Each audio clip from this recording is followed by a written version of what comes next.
أمرابط مستاء ويريد الرحيل في أقرب وقت. كشفت الصحافة التركية أن سفيان أمرابط يريد الرحيل في أقرب وقت من نادي فنربخشة، وقد طلب من وكلائه تسريع التفاوض مع الأندية الإيطالية التي تريده لمغادرة تركيا قبل إغلاق سوق الانتقالات الصيف الحالي. وتؤكد فوتوماك أن أمرابط تأثرت معنوياته كثيرا بعد صيحات الاستهجان القوية والمفاجئة التي تعرض لها يوم الأربعاء الماضي عقب الخطأ الذي اقترفه خلال استقبال فنربخشة لضيفه بينيفيكا 0-0 في منافسات عصبة الأبطال.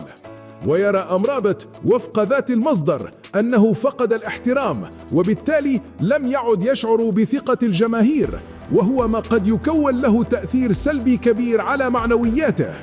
ويفضل أمرابط العودة إلى بطولة السيري آ التي تألق فيها خلال تجربته السابقة هناك، خصوصاً أن العديد من الأندية الإيطالية تريده ضمن صفوفها.